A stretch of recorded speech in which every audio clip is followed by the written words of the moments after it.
Hi, I'm Stephen Webb, host of Touring Heaven, your tour guide and traveling companion, and I'd like to invite you to come with me on a tour of heaven.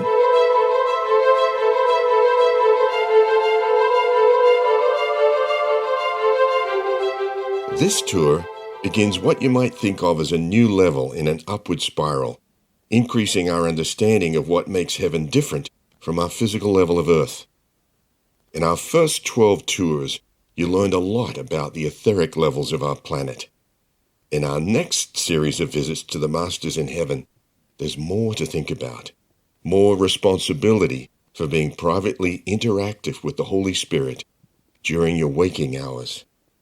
Your private prayers to God can also be made in the form of questions, asking for clarification about the existence and accessibility of heaven.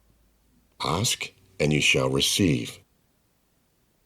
There's so much to tell you about the Master we're going to visit soon in our etheric bodies. He's the most buoyant, energetic, and enthusiastic champion of your soul, and I hope you're going to remember his name with a sense that this is my friend, my dear friend, who before his ascension was influential in history in many lifetimes. So that means he's often been famous, known by names you'll recognize. But in heaven now, his name is Lanello. Very few of us equate that name with the continuity of the amazing physical lives within his life stream. I'll explain how he got the name Lanello in a few minutes. You're going to be invited to meet an immortal, an ascended master, who, as you'll hear, was mortal as often as you've been, made mistakes even bigger than yours, affecting many people's lives positively and negatively, and yet by the grace of God has paid 100% of his debts to life, and karmically no longer needs to reincarnate on our physical level. The point is, if he can repay his karmic debts in full, you can too. Lanello's retreat in heaven is in one of the etheric octaves, in the same location we know in our physical world as Bingen on the Rhine, at the confluence of the Rhine and Nahe rivers in Germany. Remember when we went to visit Kuan Yin in the etheric hills north of Beijing, and I said, this is going to be an eye-opener about what sacred China was and is meant to offer the world. The point there was to contrast the materialist, authoritarian, surveillance state of physical China with the etheric reality of the grace, beauty, and true essence of China. In the same vein, this visit is going to introduce you to the concept of what sacred Germany is meant to offer the world.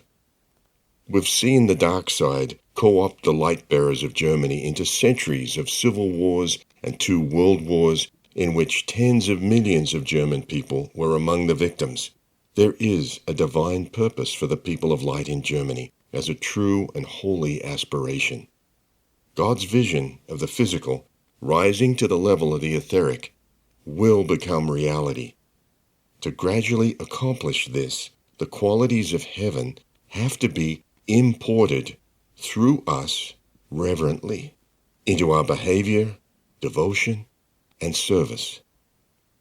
But just to give you a hint of where we're going with the concepts of sacred China or sacred Germany, remember that Lanello and his twin flame were and are advanced souls of great attainment, who chose and were chosen to be among the rescuers, the 144,000 volunteers from etheric Venus, at a time when Earth was entirely in spiritual darkness. There was no Germany, no China then. It was a fallen civilization, descended to caveman level, planet-wide. Into this came the white light of the rescuers. White light is made up of a range of the different frequencies of the rainbow rays. In mankind, these frequencies can manifest as a range of tribes and then nations with different characteristics. Consider that nation-states are temporary karmic groups that are part of the process of restoring civilization to what God originally intended Earth to be, a holy schoolroom.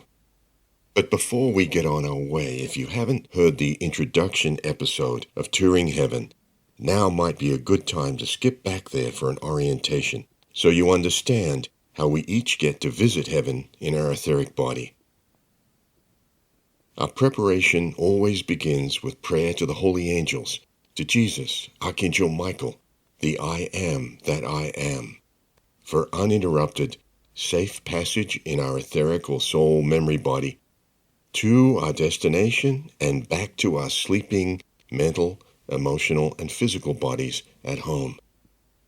As we drift off to sleep, comfy in bed, the holy angels gather around each of us and escort us in our etheric bodies from anywhere across this planet to the University of the Spirit or the Master's Retreat, where the free tuition our soul needs is always available. Our etheric or memory body is the same vehicle that carries our soul to these retreats at the end of each lifetime, so we're no strangers to heavenly travel. It's just that you now know that you don't need to wait until the end of this life. You can safely travel to heaven while you sleep. We are made so beautifully by God that our etheric body is of the same sacred fire substance as the angels, so there's no problem holding etheric hands with an angel. And with that thought, we're up and away from our sleeping body and on across oceans and continents at the speed of thought.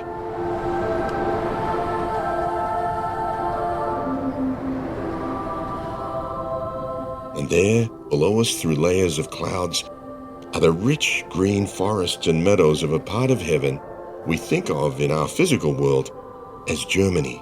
One of the major differences, though, between our level and the etheric octaves is that in heaven there are no separate nations or separate religions or barriers to brotherhood.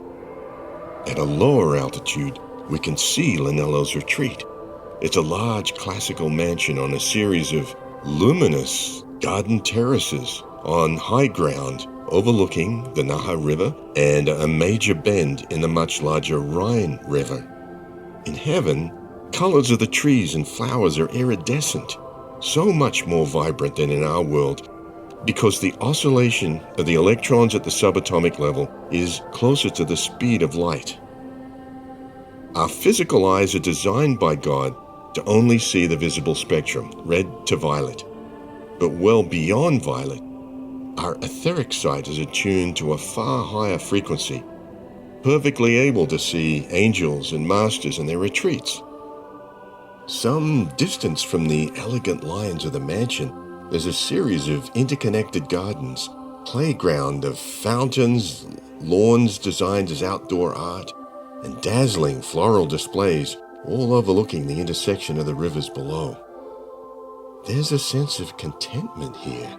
We can feel it as we land on one of the bright green lawns and stroll toward the garden wall to see the panoramic view from the highest terrace. There's a clean fragrance of pine in the air, and the feeling of contentment is like a soft hum radiating from the retreat in heaven to the town in the physical. Bingen on the Rhine is unlike any town in Germany because of that soft, harmonious, inaudible hum, like a continuous om to the soul. And leaning on the garden wall, listening to the bluebirds, there's a crystal clear view of the gardens and the forests and the rivers. And there's that feeling of freedom, away from the weight of earning a living and the endless complications of the world we just temporarily left. But the soul of the ascended Master Lanello is oh so familiar with the stresses of our warring world, probably more so, as you'll hear in a few minutes. We have the relative peace of being mostly unknown. The soul of Lanello had anything but in his lives among us. When I describe the lifetimes Lanello experienced in our physical world, you might wonder how a soul who was so influential so often would not have ascended to heaven as a saint thousands of years ago. But these are just the lives we know about for teaching purposes. In his final lifetime, during the 20th century, Lanello was born with what he described as a heavy karmic burden, despite all his important embodiments and great deeds. Everyone's karma is unique, based on millions of free will choices, aligned with God's laws or against, over the soul's many physical lifetimes of testing. The lady ascended master who helped Lanello the most to balance his layers of negative karma was Mary, Jesus' mother, who has ample capacity for being your spiritual mother too, no matter what karma you carry in this life. It might be no surprise that Lanello and his twin flame, who we'll learn about later, were among the 144,000 volunteers who came with Sanat Kumara to turn civilization around, far back in prehistory. No one then on earth had any interest in the path towards Christhood. The reason? There were embodied fallen angels of great attainment confined on earth, from among the 1/3 of heaven who had rebelled against God's plan for all of cosmos. Earth became the crossroads, ground zero, in a spiritual and physical contest between good and evil that has lasted eons. Lanello was in the light, at the center of the ancient and current war between the light and the darkness. There are 18 lives of Lanello I'd like to tell you about while we look out over the forests and the rivers. It's good background to know how a soul becomes an ascended master over thousands of years, and so that when you meet him, you can relate that it wasn't easy, but that you see a pattern where God always had an evolving plan for that soul. You may never have had even one historically famous embodiment, possibly because you had no karmic need to. Count your blessings. If you have king karma because of great errors you were and still are responsible for, where your actions affected one or more nations, you need to be born to become a king or a national leader again, and pray you can correct the errors in a similar karmic setting and not be sabotaged or compound the situation yourself in the next life. To begin, while we lean here against the wall in the sunshine, let your mind's eye meditate on ancient days.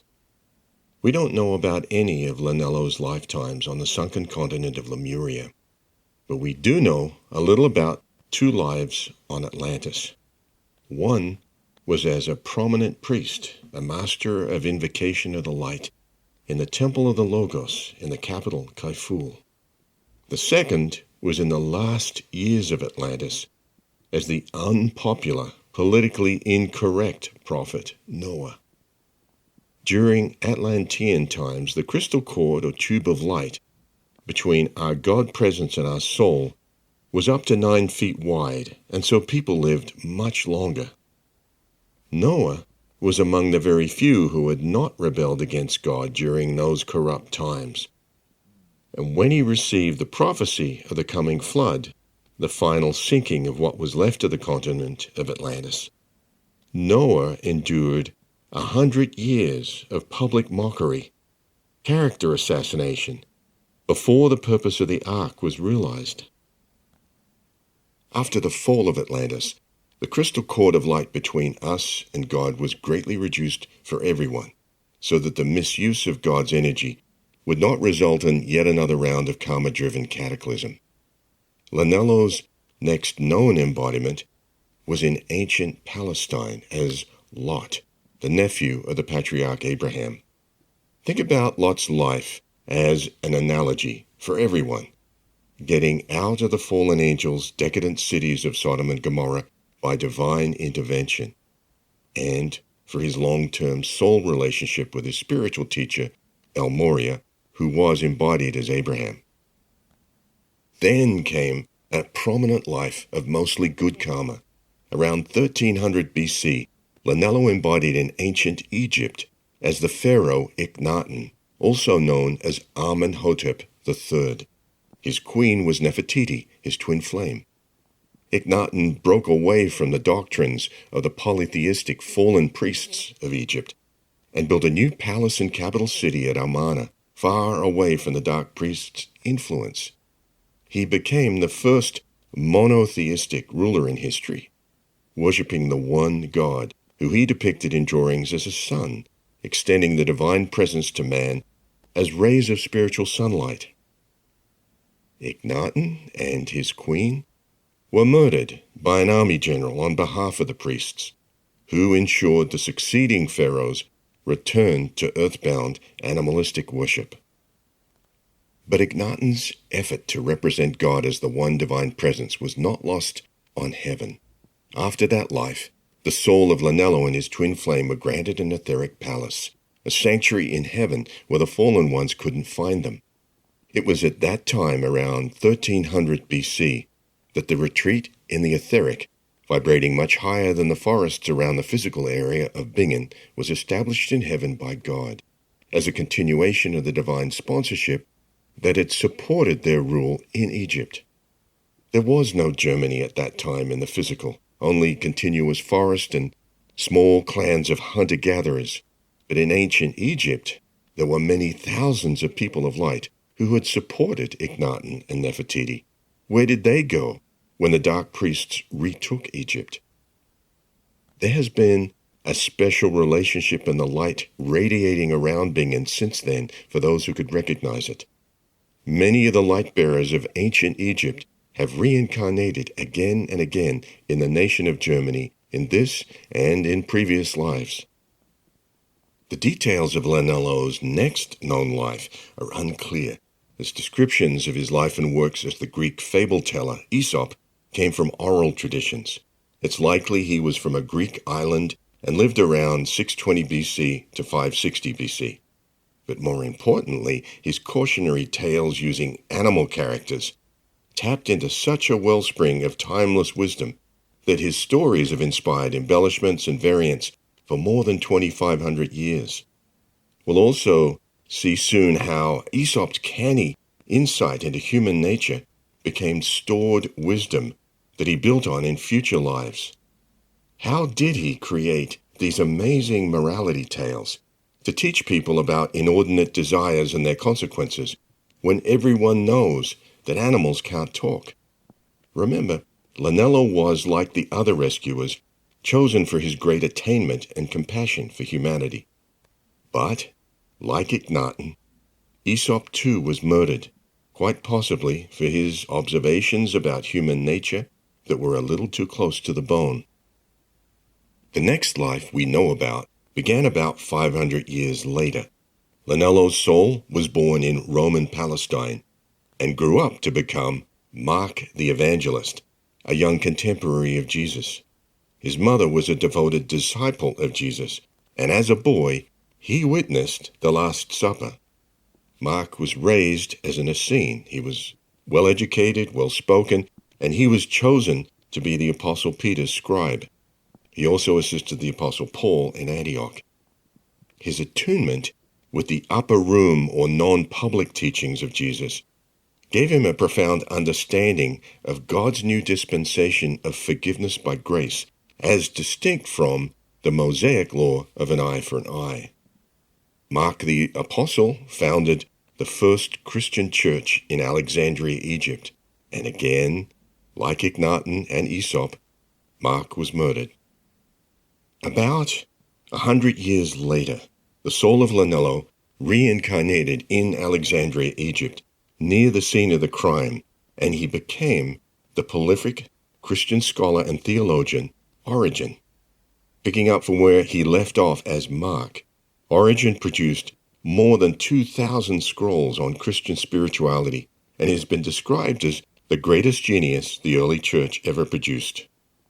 Origen founded a Christian school in Caesarea, Palestine, and he was widely regarded as the primary theological authority by the churches in Palestine and Arabia.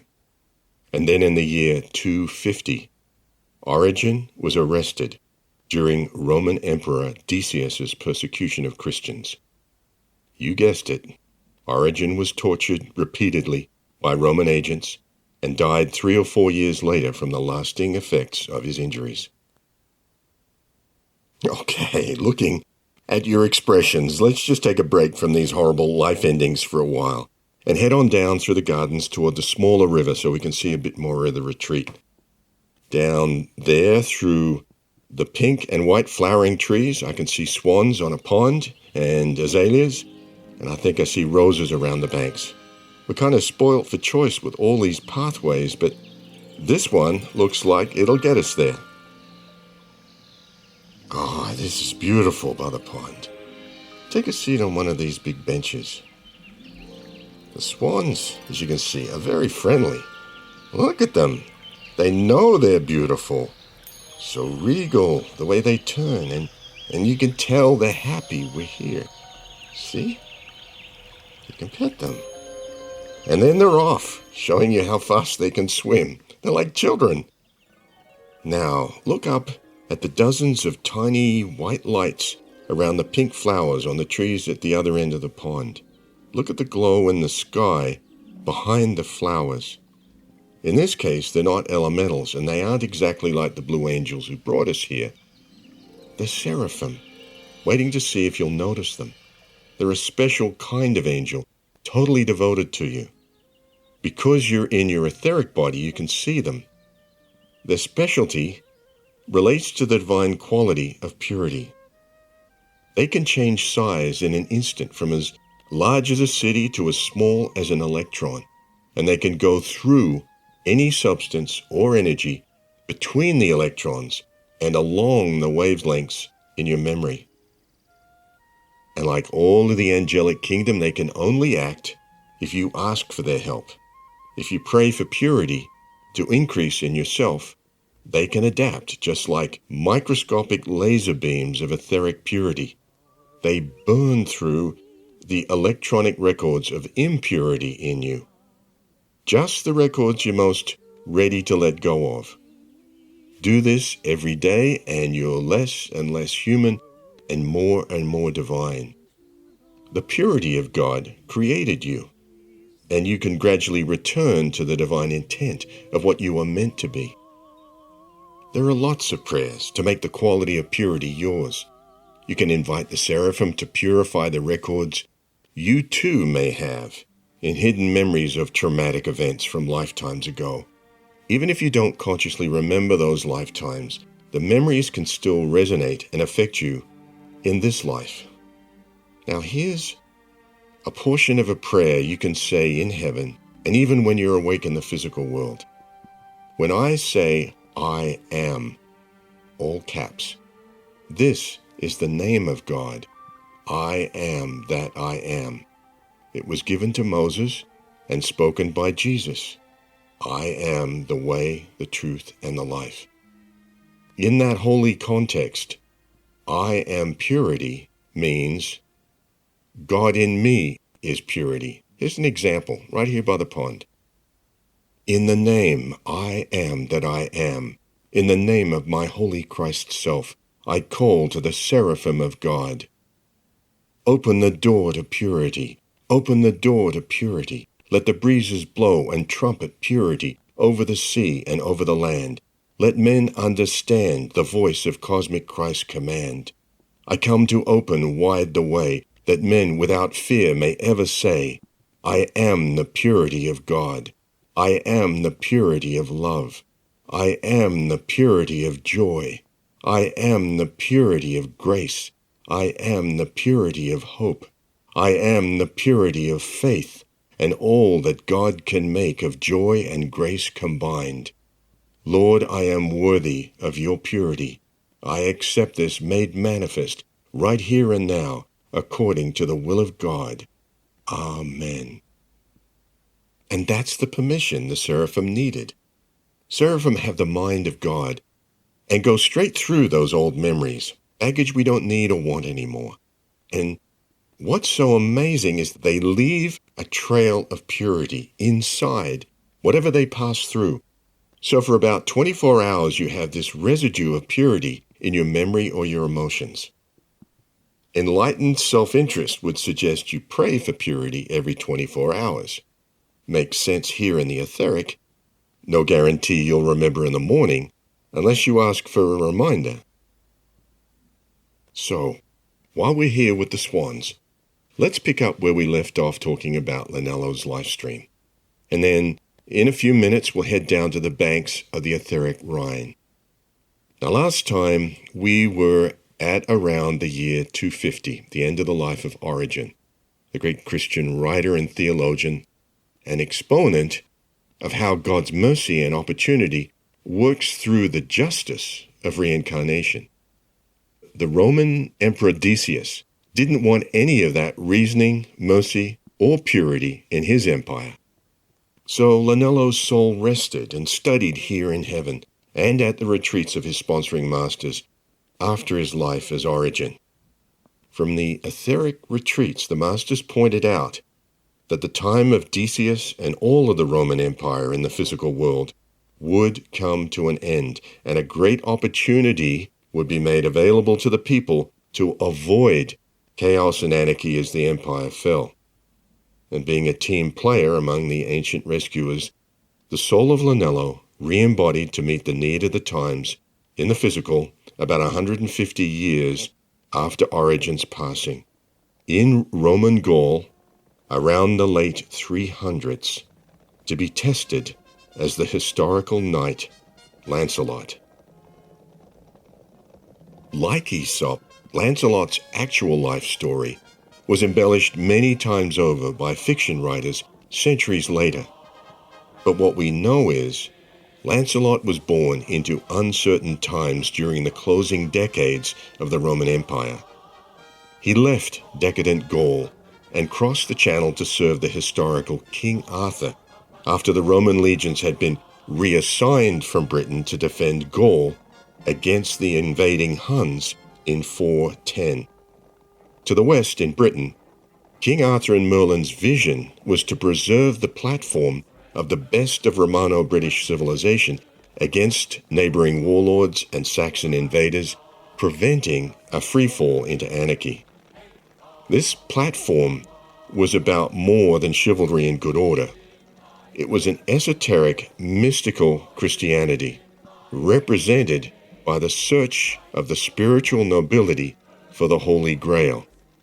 The Grail itself was not a physical cup, but a symbol for the etheric presence of God hidden within man. So the search was not out there, but discovery within of a secret non-physical chamber of God behind the physical heart. The Grail quest was to discover by the Holy Spirit that God's presence of purity, love, wisdom, and power was latent within the knights and ladies. But latent wasn't enough. The presence of God had to be activated through the Golden Rule, the obligation of nobility for the stabilization of civilization. The plan of the Round Table at Camelot could have worked. Arthur had the most powerful military in post-Roman Britain at the time. But King Arthur was Lancelot's spiritual mentor, Elmoria, who had been Abraham. And as a test, Arthur's queen, Guinevere, was Lancelot's twin flame. Remember Nefertiti? And while Lancelot married another lady and passed the difficult test of honor, the spiritual unity of Camelot was deliberately undermined by the secretive courtiers Modred and Morgana Le Fay through a campaign of malicious gossip. They were envious of the light of the rescuers, and they became mockers and tools of division. So what Camelot could have been as a bulwark of civilization against a long dark age for the people of Britain failed when the knights were turned against each other in opposing factions. It's interesting sitting here to get a sense of what's between the lines of Lanello's known embodiments. In every lifetime, there's a consistency in the quality of selflessness, noblesse oblige, always concerned with providing either profound understanding for others or a platform of law, order, and culture so that the mysteries of God could be discovered and the abundant life made real. And these noble intentions showed up within Lanello's next life soon after. as King Clovis from 466 to 511, the first king of what would become post-Roman France. The power vacuum that followed the Roman exit from Britain was also felt in Gaul, when the understrength Roman legions needed to ally with the Franks from the north to defeat Attila the Hun. Clovis' father was a minor king of the Salian Franks who allied with the Romans. The Franks had a settlement treaty with the Romans along the lower Rhine, which is now Holland and Western Germany, including Bingen. Clovis became king at the age of 15 and spent his whole life as an exceptional warrior, defeating rival Gallic Romano kings until his expanding kingdom somewhat resembled current France. He married his twin flame again, the Burgundian princess Clotilde, who persuaded him to convert to Catholicism. Most of King Clovis' kingdom also converted, and so the power vacuum of Roman decline into anarchy was averted under the expansion of the Franks. This was a vital achievement for the preservation of civilization and for the beginning of the French nation. But the life of a warrior king is rarely without substantial negative karma, and Clovis' life was one of non-stop wars of conquest. And then came the plan for royal succession. After his death, King Clovis' 4 rivalrous sons did not succeed him and Queen Clotilde in a constructive way for the unity of France. Instead of taking the opportunity to improve the platform of a newly stable civilization, they formed 4 separate kingdoms. So, unfinished business in France. You might have taken note by the dates that there was very little time between the life of Lancelot and Clovis. It's often a hallmark of an advanced soul who can leave one intense life and enter another challenging life without a long period of review and soul preparation. The plan was already in place to test and refine a different area of Lanello's maturing soul.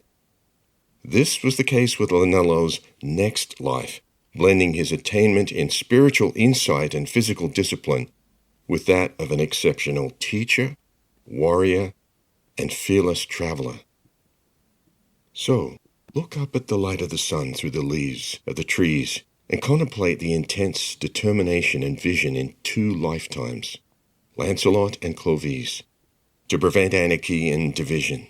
These were 2 among many lifelong attempts to bring holy order. In each lifetime, there was little comfortability or even completion. The intent was to preserve civilization so that God could prosper through his grail presence within his people. And when the plan went awry in both lives through sabotage, the ingenuity of the mind of God had to come up with another plan to unfold in the next life. Consider how agile, fearless, and far-seeing the mind of God is to confidently send his servant sons and daughters into a completely different culture, language, and need for civilization building. Consider the soul of Lanello saying, "Yes, I can do that for humanity. Can do." No one can say for certain when Bodhidharma was born. Contemporary and later accounts describe him with awe as if he'd been semi-legendary. Bodhidharma was real.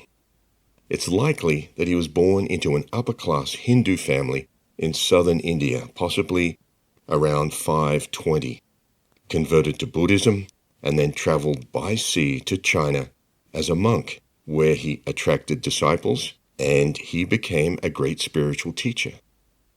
Bodhidharma is credited with the transfer of Buddhism from India to China, becoming its first organizer and authority figure. The spiritual warrior side of Bodhidharma appeared through records of his training the monks at the Buddhist Shaolin monastery in martial arts. Bodhidharma was the originator of the philosophy and mastery of Kung Fu for self-defense. But this humble, intricate philosophy tied to Buddhism was likely the fruit of many previous lives of learning and experimentation. There are uncounted lives of Lanello that we don't know about, going back into the prehistory of China, India, Atlantis, Lemuria, and Venus. While you're thinking about that, let's stretch and stroll on through the gardens that way toward the big river. Notice that? One moment, the fragrance we pass through is gardenias. The next, that's citrus and different kinds of roses. I think that's frangipani. And then that one, I can't describe except heavenly. So try to appreciate this luminous aromatic flora, and let's think as we walk. Here, let's go this way between the trees to look out over the river. Looking down from these high banks, the great etheric river looks like flowing liquid gold. That's because even the grains of sediment in suspension in the water are comprised of molecules, comprised of atoms, where the electrons within the atoms rotate around the nucleus near the speed of light. So much light is emitted at this subatomic level that everything glows in the river, even sediment. In the physical Rhine, the sediment makes the water look like shades of brown, but here in heaven it's like watching millions of gallons of iridescent gold go by in the sunlight. It's just dazzling. We can just stand here for a while and watch the gold go by and think about where next in Lanello's life stream we go. There's already so much to contemplate about the range of attainment of the soul of Lanello. In the upcoming life, look for the appreciation of art and fine culture, spiritual insight, the responsibility taken to carefully weigh mercy and judgment, leadership by active example, and once more, the warrior king. He reincarnated almost 600 years after his life as the Buddhist master Bodhidharma into a noble Sunni Muslim Kurd family in 1137. He was well educated in academics and religion, but in his mid-20s he was drawn into military service against opposing Muslim leaders as well as the Crusaders. He became known as Saladin, founder of the Ayyubid dynasty, the first sultan of Egypt, Syria, of what is now Iraq, much of Arabia, and North Africa. Saladin survived multiple assassination attempts and united the Shia and Sunni factions of his people, an amazing feat in itself. His Ayyubid army defeated the parched Crusaders in the desert near Hattin, captured Jerusalem, and returned much of Palestine to Muslim control in 1187. Saladin's treaty with Richard the Lionheart in 1192 ended the Third Crusade, and then Saladin died in Damascus in 1193 at age 56, after giving away most of his personal belongings. Regardless of culture, religion, birthplace, or wealth, the goal was the preservation and enrichment of civilization through noblesse oblige. And then the soul of Lanello made another change, away from the testing of duty and mercy during times of war, perhaps looking for ways to reach and teach the practice of the inner grail to the most people he could. Pivoting from a devout knowledge of Islam to the most intense investigation of faith and reason within Christianity, he entered our octave again just 28 years after Saladin's death. Born in Italy in 1221 as Giovanni di Fidanza. At about age 4, he nearly died, but his mother petitioned St. Francis and asked him to pray for the boy in person, and Giovanni recovered. During the prayer over the dying boy, St. Francis spontaneously cried out, "Oh, good fortune," or "Bonaventura." This healing intercession set the course of that life, and as a young man, Giovanni adopted Bonaventura as his ecclesiastical name. And then, drawing on his faith in the one God, tested in his lives as Ignatin, Mark, Origen, Bodhidharma, and Saladin, Bonaventure became one of the most influential writers and scholars in the history of the Catholic Church. The soul of Lanello demonstrated the expression of the Grail light of God through the cultural lens of each of these major religions. Bonaventure's philosophy described a path of holiness that began with faith, that was then integrated with reason and understanding, and then a process of mystical union or identification with God's presence. He held high-ranking teaching positions at important universities and served as the Pope's aide. But, as in previous lives close to the Church, Bonaventure died unexpectedly in 1274 under suspicious circumstances after arranging for the ecumenical union of the Greek and Roman churches. In the following centuries, Bonaventure was venerated as a saint and as a seraphic doctor of the Catholic Church. As I mentioned earlier, we don't know every life Lanello lived, and there may well have been several less prominent, quieter lives that followed Bonaventure. But we do know that 369 years after Bonaventure's mysterious death, he began another lifetime that was anything but anonymous. He entered the world again in 1643 as King Louis XIV of France, the Sun King, then the longest reigning monarch in the history of Europe. His reign was supported by extraordinary wealth and marked by expensive wars, pomp and ceremony, and the commissioning of some of the world's most elegant architecture. The magnificent palace and gardens of Versailles were derived from his sole memory of the architecture on the etheric levels of Venus. There may also have been a sense of unfinished king business from his relatively short lifetime as Clovis, the first king of France.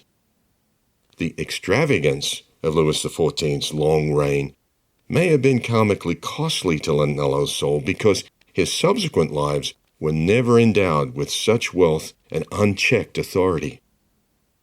I think now would be a good time to wind our way back up to the mansion and pause now and then when we find a view through the trees down to this golden river.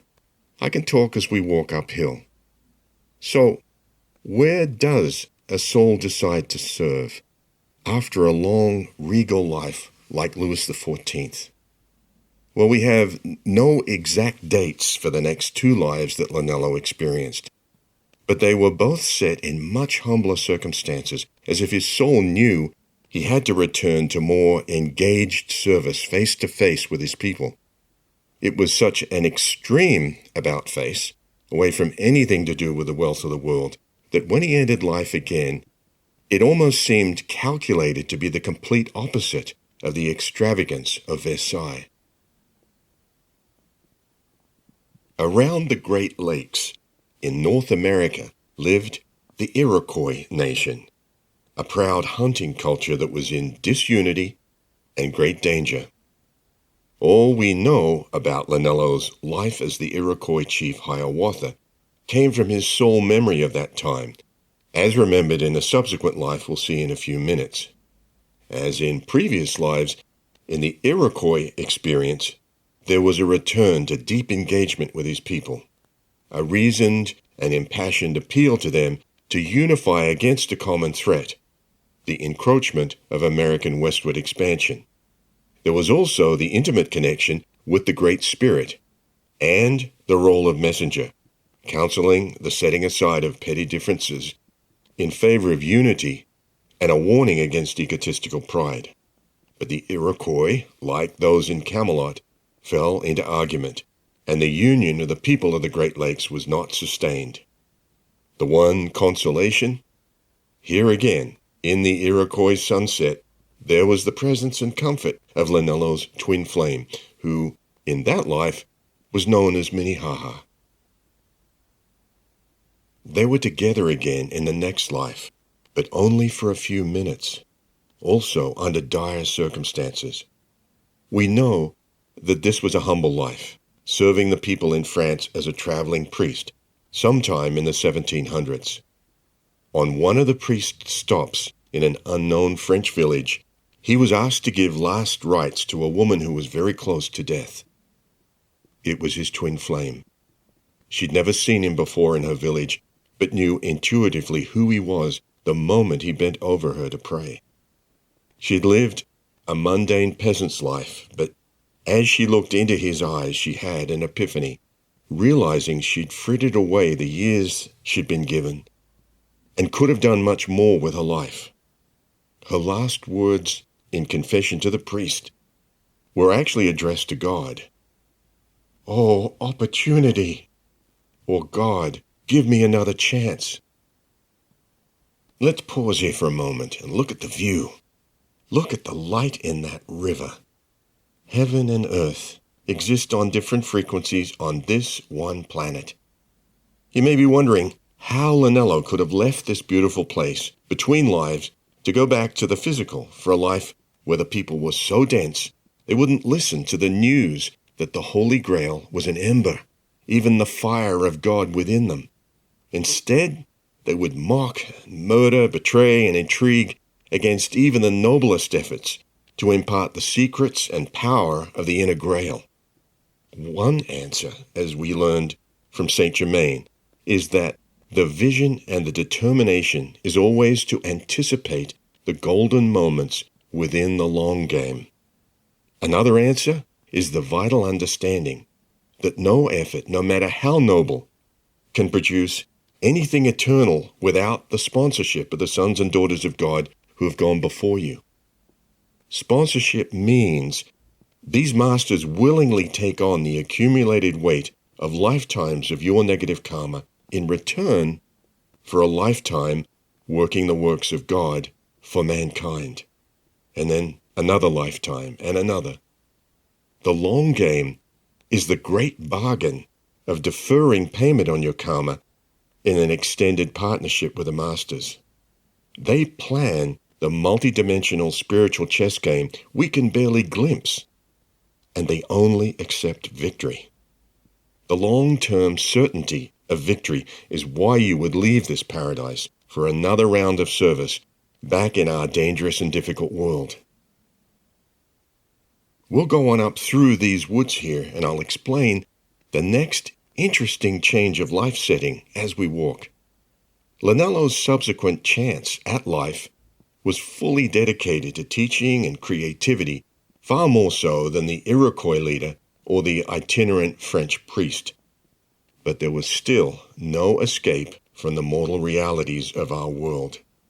So sponsorship by a master for a certain lifetime doesn't necessarily mean you're free from pain. The paradox is that pain can be the most attention-grabbing teacher when the soul won't listen to the master's plan for winning. We live on the physical level of a planet known as the crossroads of the galaxies, ground zero for Armageddon. This Earth is the battlefield where light will eventually swallow up darkness. The when is up to us.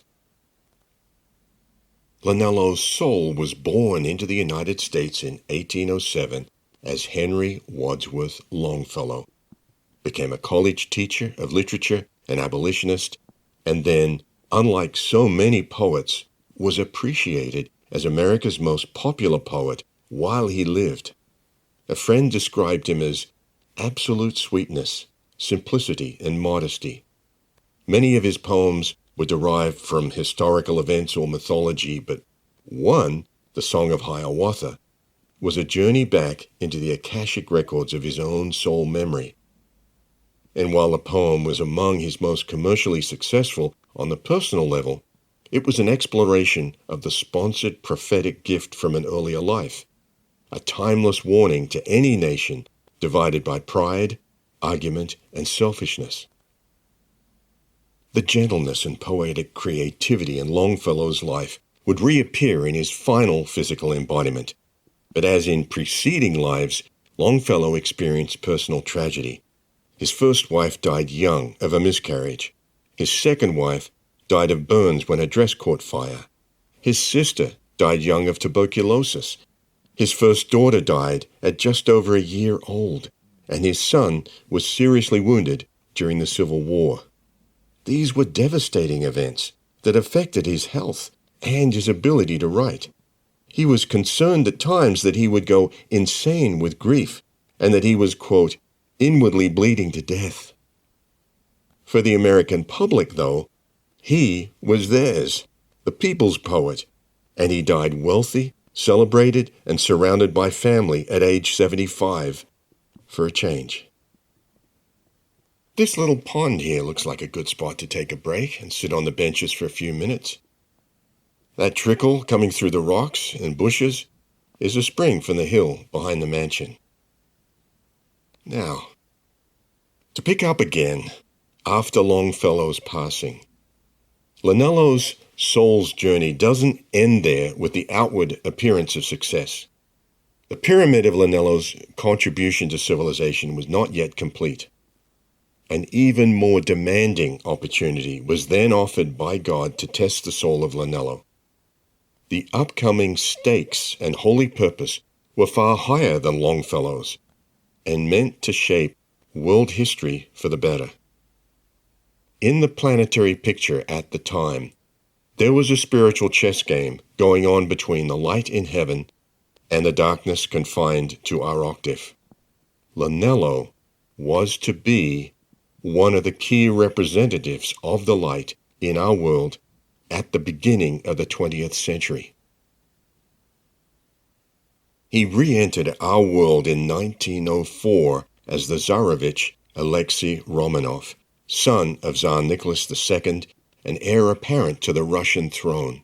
As the potential future ruler of Russia, Alexei's God-given mission for that life would have been to succeed his father and bring Russia into alignment with its divine plan for the 20th century.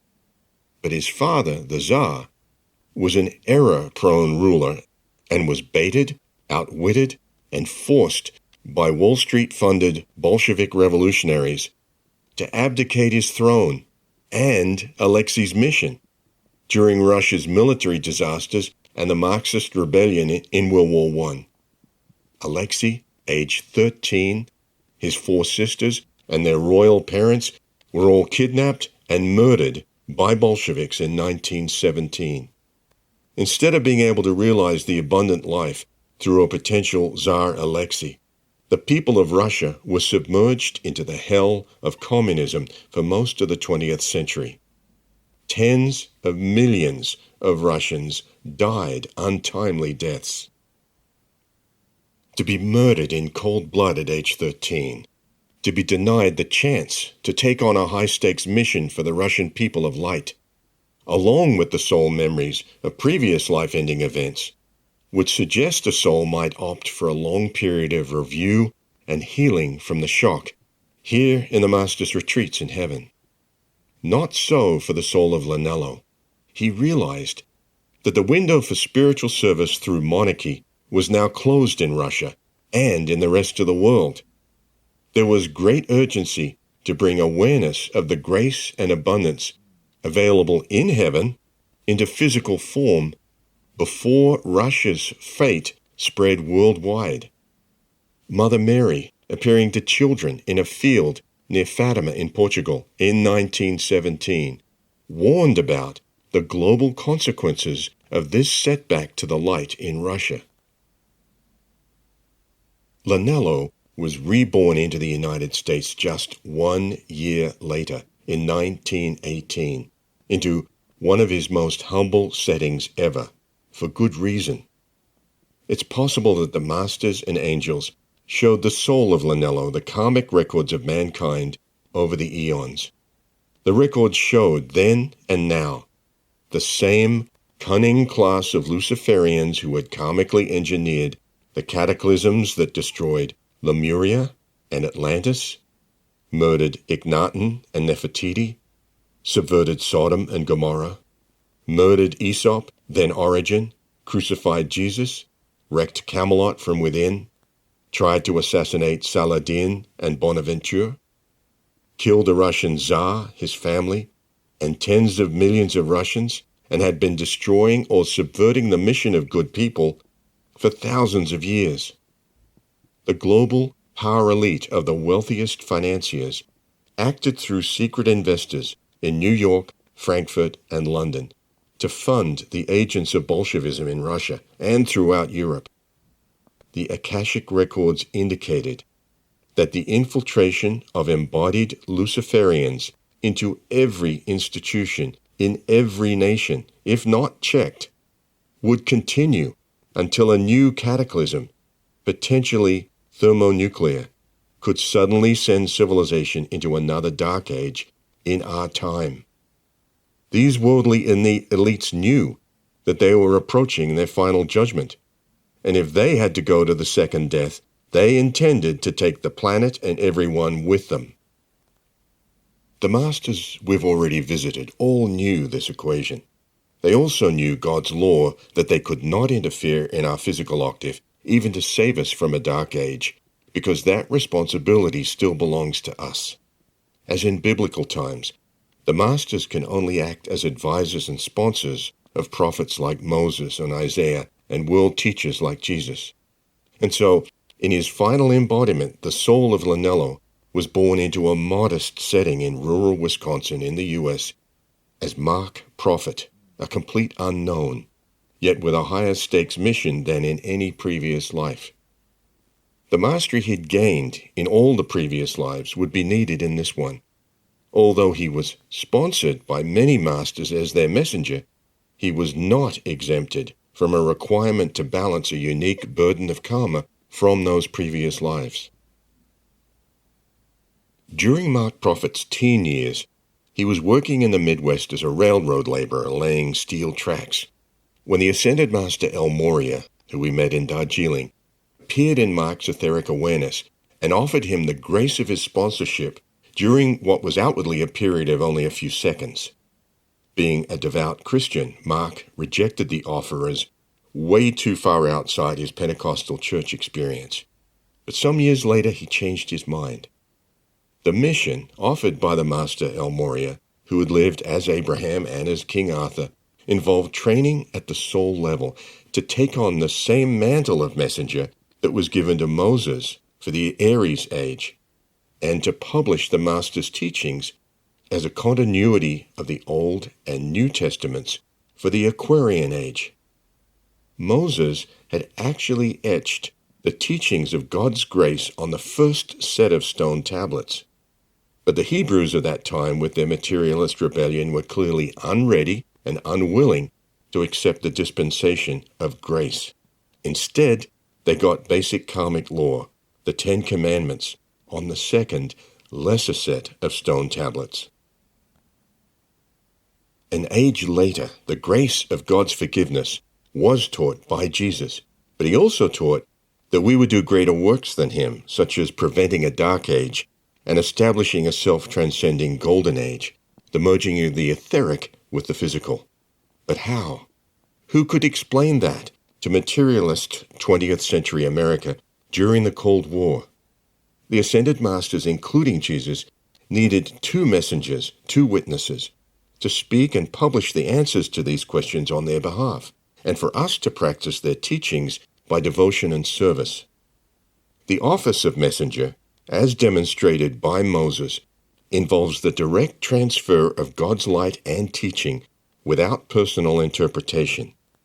This, in the 20th century, was in direct opposition to the dominance of the Luciferian elites in church, state, education, and publishing. Publishing became the mission of Mark Prophet, the culmination of many historically famous lives, peaking in a relatively obscure 20th century life.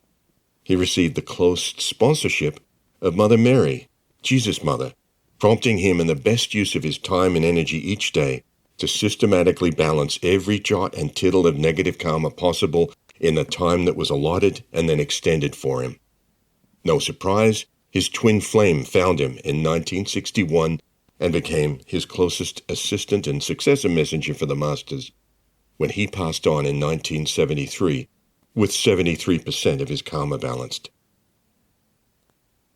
He was required to balance the remaining, more difficult 27% in the Master's retreats through the ongoing partnership with his twin flame, named Elizabeth in that life.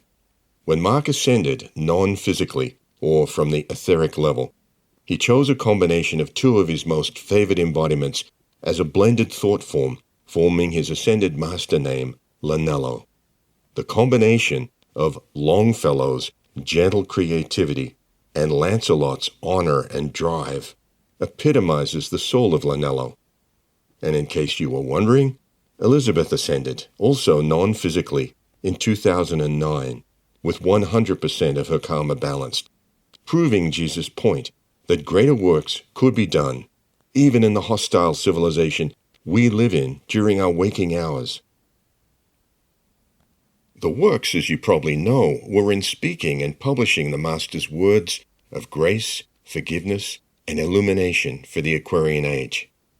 But right now, I get the feeling we should be heading on up to the retreat about now, so let's wind our way through these next few gardens. They're just like fragrant outdoor rooms.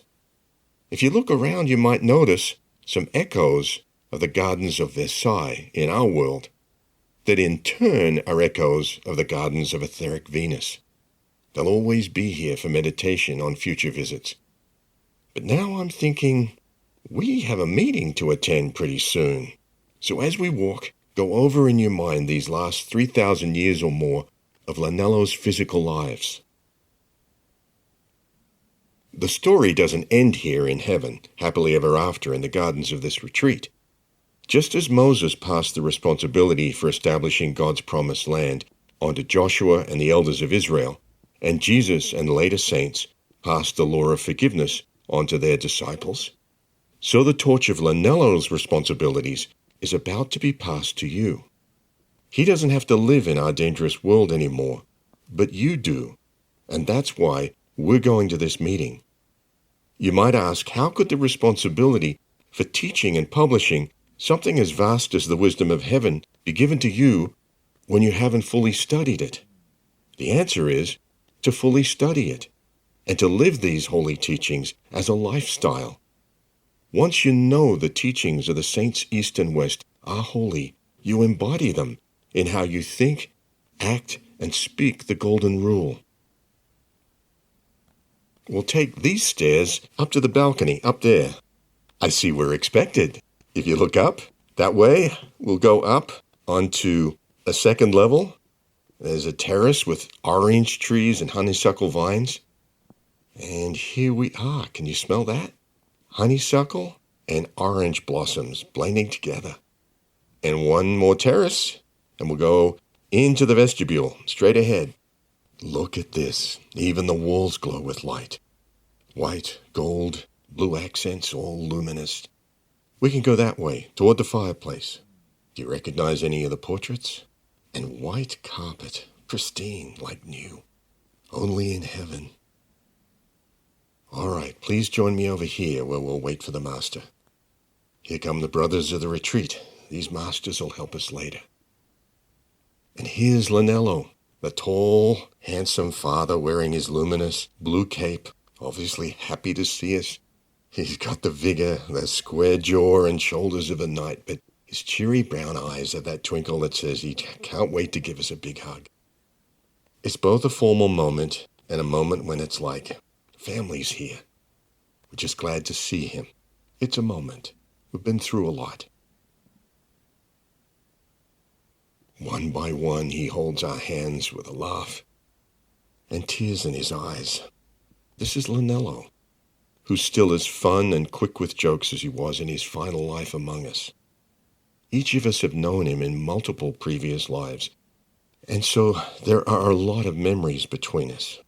For us, the realization of the moment is, by grace, Lanello is immortal, and we're not. Not yet, though the invitation is plain. We've each got specific work to do, and so we settle into the chairs and around the fireplace at his invitation for what could be some kind of an announcement. And then Lanello looks at each of us and begins to speak as to trusted friends. These are his words. How can there be a greater love than the love that is shared by those friends of old who have sat at the feet of the masters together? Ours is a friendship of the ages. God has assigned to me the very special care of the flock of sheep, the devotees who are part of the mandala of the Divine Mother, called the mandala of the 144,000. And so I reveal to you that the work of the two witnesses that is prophesied will not be fulfilled until 144,000 souls have, through this teaching, ascended into the presence of the I am that I am. You have been our friends down through the ages. We were in Egypt together, and in your memory there is the recollection of Ignatin and Nefertiti, and the vow we made for the resurrection of the land of Afra, when 33 centuries would have transpired. For we knew then, we who are friends today, we knew the law of reincarnation. Our worship of the Son was the worship of the I am that I am. But these facts are not recorded in stone or in the books of history. These facts are recorded in the hearts of those who were and who are our friends. We were together in China and at the court of Arthur. We were together with Jesus our Lord. This group of devotees has been one in the sacred fire of the cultures of the Mother on many continents. You vowed to come forth with Sanat Kumara as we did. You must remember then that the body you wear in the physical octave is a coat, like the coat of skins that were given to Adam and Eve. But existence is before. Christ is before. The I am is before. The soul, then, is a being of light, a sphere of white fire, with the colorations, auric colorations, that mark the choices of free will. It is well to identify with the people and the race and the culture of your service. It is well to identify completely, for thereby you better serve God's children. But now and then it is well to remember that you are not of this world, as I was not of this world, that you have come from far-off worlds, that you are natives of eternity, and your allegiance is unto the Lord. Your allegiance unto the Son and unto Alpha and Omega will one day free you from the clay mold. But then that clay vessel has a period of usefulness, and therefore in every culture those whom we call friends have taken embodiment. As I look over the earth, I see my friends from the ancient empire of the Incas, now embodied in South America, some as descendants and others of Germanic, Spanish, or Portuguese origin. I see my friends in the north, in the northernmost parts of Canada and Siberia. I remember when we were together with Confucius. Sometimes it is difficult to understand that the light revolution on earth has been going on for centuries, and that always the same band of souls has been responsible for turning the tide of darkness. 144,000 souls of the Mother's Mandala are sufficient to bring the rebirth of Christ's kingdom in every age.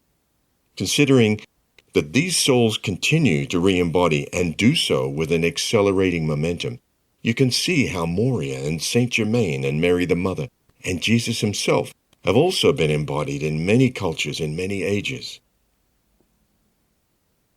Could you, if you tried today, name and identify 144,000 leaders of the light revolution of Earth?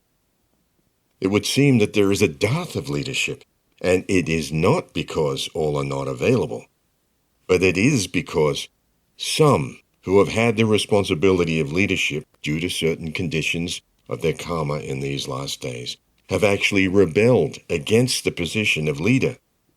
In succeeding embodiments, they have made karma with those whom they came to deliver. This is your plight also.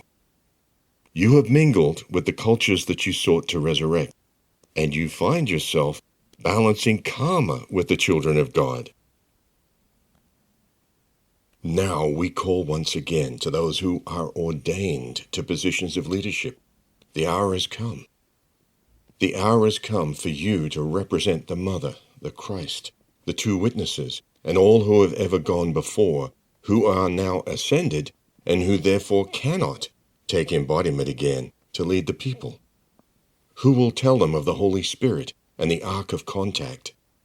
Who will tell them of the science of the spoken word? Who will tell them of El Moria?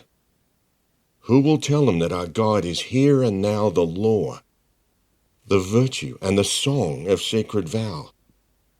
Who will come to know the truth and in that truth be the proof that God is law and energy, that God is love, that God is the way out, the word, the logos, which we give in witness of that light, that flame, that friendship? Who will tell them? Who will tell them? Ours is the calling and the cause of the ages, in a mission for the elevation of humanity. Ours is a cause that must transcend doctrine and dogma. So let it be. Let the 144,000 who are called in the mandala of the World Mother be free to take the teachings of the Ascended Masters and to bring these teachings wherever there are hearts who are willing to receive them. Let us be up and doing then. Let us know then that the call is to the few and it is to the many, that in order to qualify for your own ascension, you must meet the requirements of your karma. Before this gathering, I sat down with the Keeper of the Scrolls to review the record of each live stream who would be here this night. You may think that you did not know yesterday that you would be here this night, but I tell you, I knew, and my angels knew that you would be here. And so, I read the record, and I read that which is given to you as an assignment for this incarnation. And there is not one of you who has not been called to contact a certain number of souls in this life, to pass the flame and the teaching. And each one of you agreed before taking embodiment that you would not fail, and that you would not leave this earth until you had found those certain souls. For some, it is 50. For some, it is 500. And for some, 5,000 and more.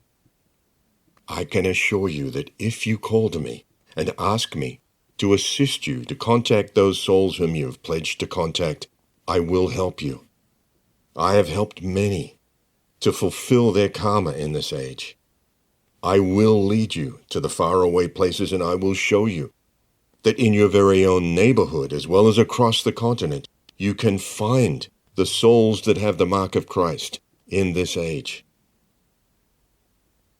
I have come to you this evening to renew a friendship with a reminder, a friendship that will continue forever. Even long after we have graduated from this system of worlds, I am certain that our Father and our Mother will send us for the rescue of other life waves.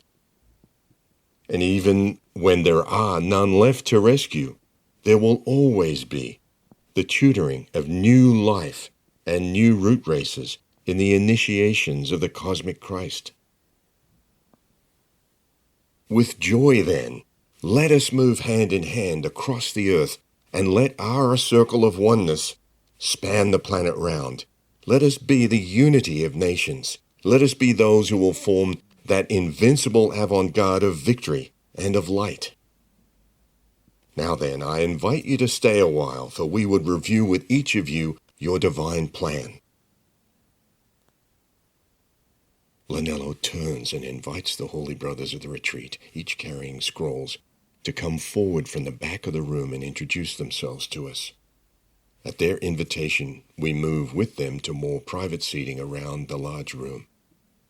There is a scroll on which we recognize our name, the long scroll in gold lettering of the record of all of our lives. And this is where things get personally interesting for you. The one-on-one discussions begins with the equivalent of, "You are here," in your live stream.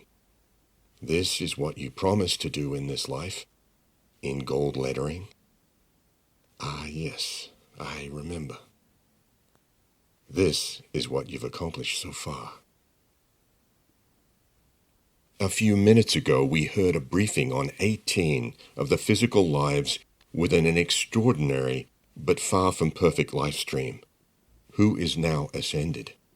If Lanello was as human then as we still are, consider that your lifetimes over these thousands of years may have followed a similar pattern, prominent in some lives, humbled in the next. Consider also that Jesus and Gautama didn't have the full picture of God's will for their human lives either, and had to navigate each test in life by faith and prayer for understanding and protection. The point of the discussion with our ascended mentor is that you have reached a level of soul maturity. You are here, where the many lives behind you are prologue, and the most important part of your book of life needs to be finished. In other words, you have a path to your ascension written on the scroll in front of you, and right next to you, an experienced guide who has already made it, and is showing you that you have a way to go. This is very personal. It's a bit sobering to grasp that immortality is actually possible for you. But it isn't given away lightly. There is a holy process of full identification with the Christ in you. And you and I likely don't yet fully understand what that means. But before you get too introspective, your mentor, like mine, will remind you and me that many of the 144,000 volunteers who came here long ago with Sanat Kumara to rescue the people from the fallen angels are not yet at the point where you are. You are here. They are not. And where are the billions of people on physical earth in terms of their freedom from the risk of another dark age? This shift of focus to the safety and well-being of others is what's on your scroll as well as on mine. The way to go as principle, differing only in the details. It's worth studying your scroll because somehow you're going to have to transfer that intuitive understanding to your waking mind at introspective moments during the coming days. Sincere, thoughtful prayer to God can get you out of the densest part of your waking mind and align your attention with your etheric mind. Ask God to train you. If you're willing to train, each free will decision you make has a better chance of being informed by a flash of intuition about what was and is on that scroll. Your scroll. There's a sense of gravity about the responsibility of knowing what's on our scroll, as well as the joy, the privilege of being here. After all these lifetimes, like Lanello, of seeing through a glass darkly, we can now be more finely focused on the most effective use of our time and service to humanity. With these thoughts of what we're committing to, we thank our mentors for their insights, and they join us out on the terrace, lined with honeysuckle vines and dozens of ornamental orange trees. Lanello is there by the balustrade with his twin flame, who he introduces as Elizabeth, though some of us already know her as well as him. A surge of exhilaration runs through us as we see our blue escort angels approaching over the hills above the Rhine. As with the other masters we've visited, we're expected to return as often as we want, to check how we're doing and to effectively use the blessings of wisdom and protection we've been given. How long throughout history have we waited and prayed for this feeling of camaraderie, that the team we came with so long ago is gathering again to turn the tide of civilization by the power of love and wisdom. Thank God for our ascended brothers and sisters. We will be sponsored as Lanello was, for the long game. And then we're up and on our way with our blue angel, back across the mountain ranges and oceans to our sleeping bodies and the challenge of the workday coming up in the morning when we wake. We won't consciously remember much, if anything, about the insights we saw on our scroll. But nothing good is lost in our etheric memory, and at the right time and the right place, parts of it will come to mind as the way to go.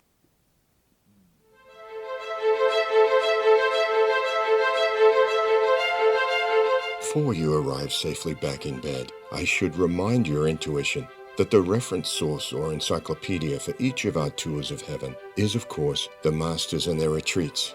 You can browse the table of contents, view the world map of the retreats, or buy the book on ascendedmasterspiritualretreats.com. Then, if you'd like to get a sense of Lanello's personality and his final embodiment as Mark Prophet, buy the book Creative Thought Forms. These two and other fascinating books can all be found on ascendedmasterspiritualretreats.com. Next tour, we're in etheric China again, far above the urban vibration of worldly Tianjin or old Tianjin, Beijing seaport and one of the largest financial centers in China. But we're not going there to discuss finance. Far back in China's early history, the forested area was once called Heaven's Ford. In this peaceful etheric retreat, a pagoda by a beautiful river, and in a corresponding retreat in the high Himalayas, we'll go to visit a very warm and personable Buddha, whose name simply means kindness. You'll be surprised at his hidden but leading role in the Old and New Testaments of the Bible, and in the spiritual culture of Tibet, Mongolia, Japan, and China. Who could this be? Like Lanello, his soul is unlimited by human boundaries of any sort. Thanks for taking this history-leaping tour with me along the golden rivers and around the retreat at Bingen and into the realization that the team is gathering again with lots of hard-earned experience of what it takes to permanently win this planet for the light.